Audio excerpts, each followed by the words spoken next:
Dos sombras sin nombre. Ese ha sido el título que hemos elegido para el capítulo de hoy. Pero antes de que les explique por qué ese título, por qué lo colocamos Dos sombras sin nombre, quiero, y para ponernos en contexto, eh, primero agradecer a todos los que han adquirido y han leído mi libro La mente del depredador. Eh, no solamente porque me han hecho preguntas y me han hecho unos comentarios que en realidad son los comentarios valiosos. A mí no me interesa que un escritor, ni siquiera que un perfilador o que un psicólogo forense lo lea para darme su opinión. Yo sé lo que he hecho. Me, me gusta más y me llama mucho más la atención. La gente del común que le gusta el true crime, que está muy atento a los casos, a las señales, a la historia, y que inclusive la aplica en su vida diaria. En la mente del depredador, para quienes aún no han tenido la oportunidad de leerlo, pues va a encontrar seis historias. Seis historias en donde cuatro de ellas, cinco incluso me atrevo a decirlo, yo tuve la oportunidad de conocerlas de manera directa. Es decir, o tuve un cara a cara con ese monstruo, como lo denominamos, asesino serial, porque en su gran mayoría son asesinos seriales, de hecho cinco de ellos, y el otro es un asesino en masa, del cual este año 2026 se cumplen 40 años de la masacre de Poseto. Eh, pero esos otros cinco asesinos seriales, el monstruo de la soga, el monstruo de Monserrate, el monstruo de Risaralda, eh, el monstruo del barrio Meis, que fue un colombiano que cometió unos homicidios o le quitó la vida, mejor, a personas en condición de calle, pues todos fueron identificados.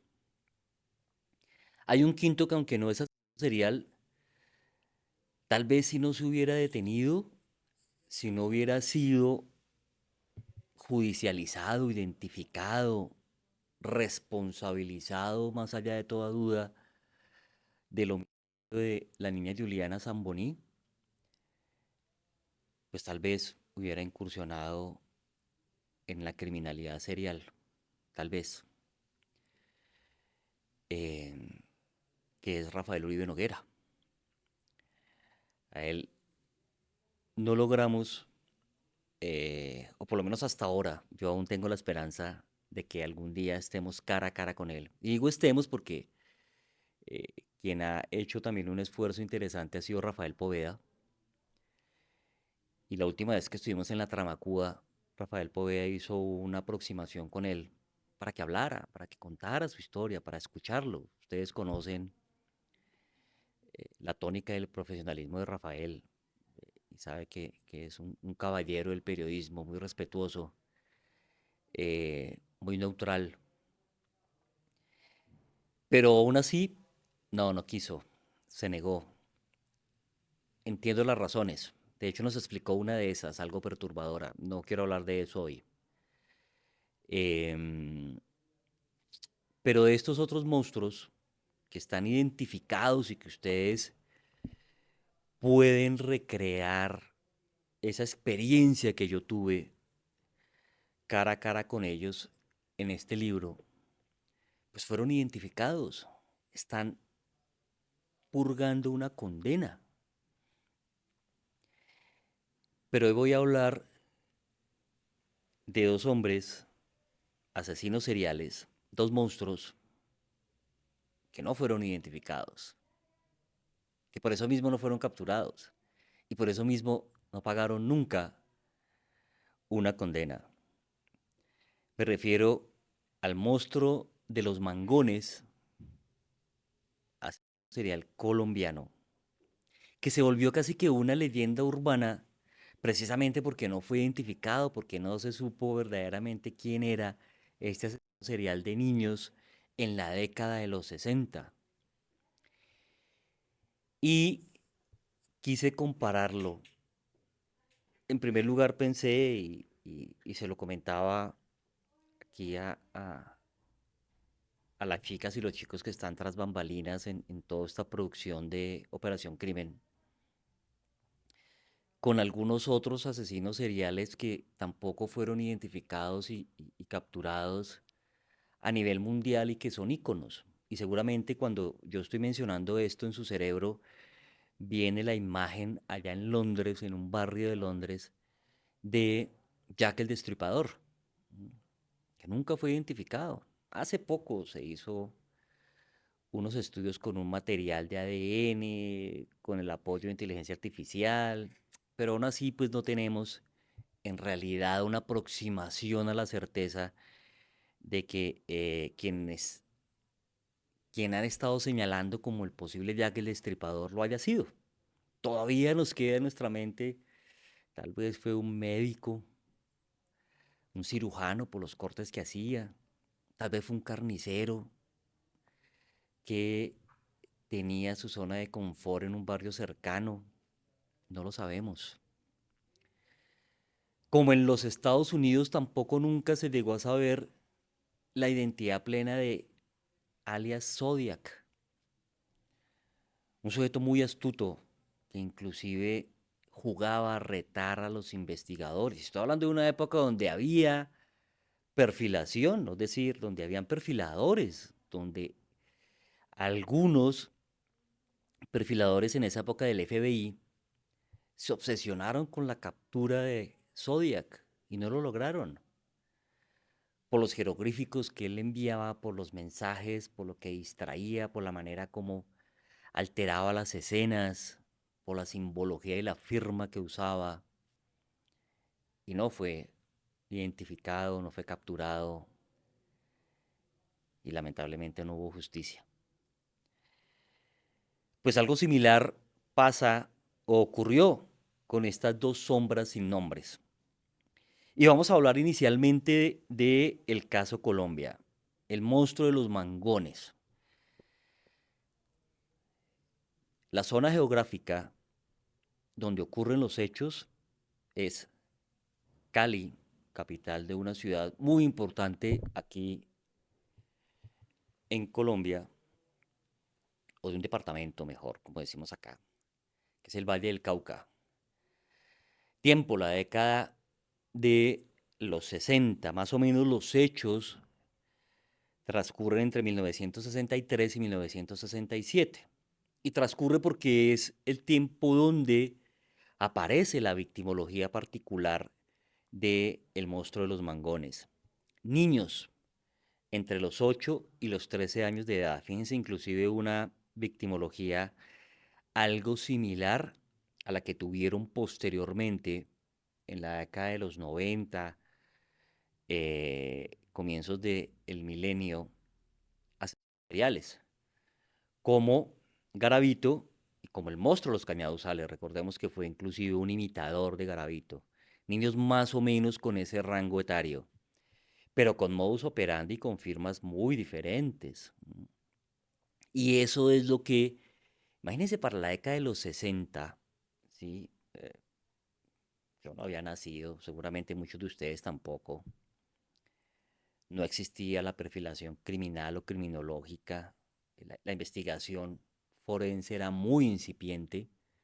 Pero entonces imaginen lo perturbador que fue haber encontrado niños en esos parajes que eran lotes baldíos de esa zona en Cali llamada Los Mangones, por eso el mote de monstruo de los Mangones, porque ahí abandonaba los cuerpos. Niños que encontraban pálidos, desnudos, con jeringas al lado de los cuerpos, donde al parecer lo que hacía este individuo de esa forma sádica, macabra, era extraer la sangre de estos niños utilizando las jeringas. Sin lugar a dudas, un evento muy perturbador, muy fuerte. Se le presumen más de 30 víctimas que fueron encontrados en ese lapso. Incluso en una época muy corta, entre octubre y noviembre, creo que fue el año 67, si mal no estoy, ahorita les preciso el dato, encontraron 5 víctimas con ese modus operandi similar y en especial con esa firma. Si habláramos criminológicamente, ¿cuál era la firma de el monstruo de los mangones? La extracción de sangre, que es perturbador, o sea, no, y se los comentaba aquí tras bambalinas, pues que revisando no encontré otro asesino serial de niños, niñas o adolescentes con una firma similar. Las firmas no pueden ser iguales, esa es una gran característica que nos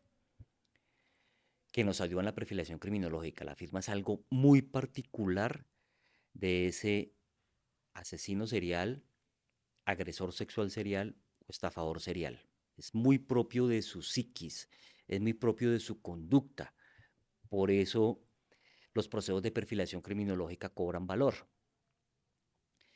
Y por eso mismo, ante algunos comentarios de ustedes, los recuerdo ahora, cuando en un capítulo que hice aquí en Operación Crimen y en otro que hicimos en nuestro podcast amigo también, que es Más allá del silencio con Rafael, de la experiencia que tuvimos con el monstruo de la soga, pues el mismo monstruo nos mostró, y está en el libro, aquí lo encuentran ustedes en La mente del depredador, está en uno de los capítulos del libro, cómo él nos revela cuál era su firma.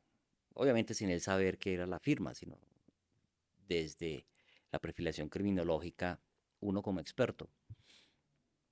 Los nudos, los 17 nudos que aprendió y los más o menos 4 o 5 nudos que utilizaba cada vez que desvivía a un mototaxista. Y encontrábamos con Rafael muchos comentarios que decían, oiga, ustedes están enseñando a que surjan más asesinos seriales, a que utilicen ese mismo método. No, científicamente no, porque esa es la firma. Y así como usted tiene una firma particular, o como yo tengo una firma particular, que usted no puede copiar en absoluto. Tal vez le haga algunos rasgos similares, pero con exactitud no. Y para eso están los grafólogos forenses, precisamente para hacer el cotejo y darse cuenta si la firma es real o no. Pues en perfilación criminológica ocurre lo mismo. Y sabemos que conductualmente eso difícilmente se imita, eso no se imita. Se puede imitar la victimología, se puede imitar el modus operandi, pero que imiten exactamente la firma, no. Por eso no nos preocupaba, inclusive algunos que hicieron los comentarios yo les respondía de la manera más clara, precisa y técnico-científica posible, para que lo comprendieran y no se generara de pronto una especulación y un temor que hiciera parecer precisamente que fuimos irresponsables al mostrar cómo el monstruo de la soga eh, hacía esa demostración de sus nudos mortales. Entonces, en el caso del monstruo de los mangones, pues esa firma es muy, muy, muy específica, esa extracción de sangre que le hace pensar a uno qué haría con la sangre de los niños, por qué en algunas escenas dejó las jeringas, Em, y también porque, pues lamentablemente no hubo una investigación lo suficientemente rigurosa para identificarlo y para capturarlo. Y por esa época, finales de los años 60, comienzo de los 70, encuentro yo, revisando retrospectivamente, otro individuo al que se le llamó el estrangulador solitario. Los hechos ocurren en Ciudad de México, más o menos entre final de la década de los 60, desde 1969, y comienzo de la década de los 70, 1970, 71. Ahí sí ya tengo yo injerencia porque soy modelo 71. Encontramos un hombre del cual se especula sobre su edad. Sí, algunas teorías dicen que más o menos podía ser un hombre entre los 25 30 años. Difiere un poco de eso. Ahorita les explico por qué. Otros dicen que entre los 30 y los 40. Me aproximo un poco más a eso. Que eh, en apartamentos, en sitios de vivienda, en departamentos, como dicen en México, estaba homosexuales. Pues para esa época no teníamos no era visible el tema de la comunidad LGTBI. Recordemos que precisamente por eso se acuñó el término de estar en el closet o salir del closet, porque estos temas de género no eran tan normalizados y mucho menos tenían los derechos como hoy día los tienen y se les respeta en su gran mayoría la comunidad LGTBI. Entonces era un tema pues muy oculto, muy vedado. Si se hacían reuniones, fiestas, desmadres, como dicen en México, pues era muy oculto. Él asistía a algunos de esos sitios, imagino ahí perfilaba a su próxima víctima, lo seducía, iba al departamento, al sitio de vivienda de la víctima y allí lo terminaba estrangulando. Utilizaba varios métodos de extracción: cuerdas, cinturones y sábanas. Esos fueron como los tres elementos preferidos del estrangulador solitario. Se le presume también una gran cantidad de víctimas, más de 10, y lo que me llama la atención,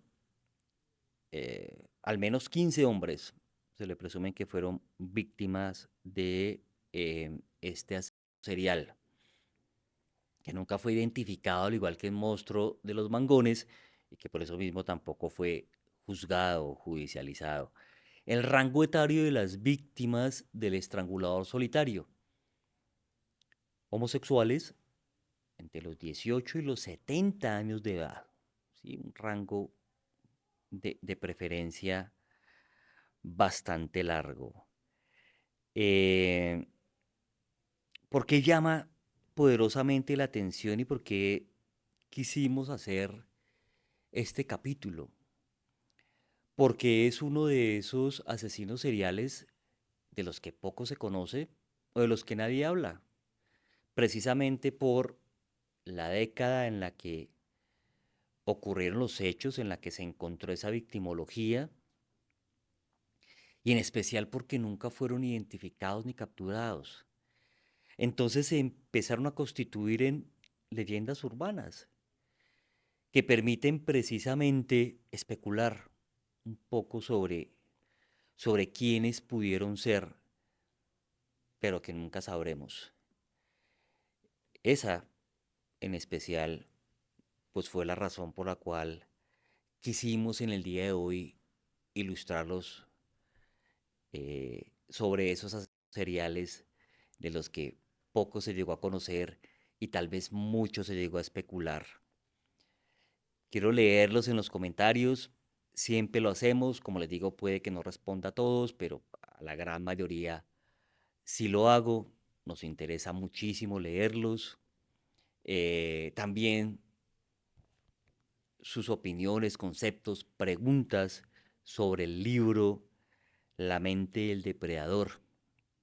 Cuando tuve la oportunidad en la feria, precisamente que tuve el mayor acercamiento personal con quienes adquirieron el libro y tuve la oportunidad de firmarlo, pues no me conformaba solamente con firmarlo. Por lo general le preguntaba a quien lo adquiría, pues qué hacía y por qué le interesaba este tipo de literatura y me daban sus razones. Y de acuerdo a esas razones, siempre escribía un mensaje. Pero había un común en esos mensajes y era que me daba gusto que compartieran conmigo la ruta del perfilador. Esa ruta que durante más de 20 años yo he transitado conociendo a esto que comúnmente le llamamos monstruos, pero que afortunadamente fueron monstruos que logramos identificar y en especial que logramos judicializar y que todos ellos cumplieron o están cumpliendo una condena. Hasta la próxima. Gracias.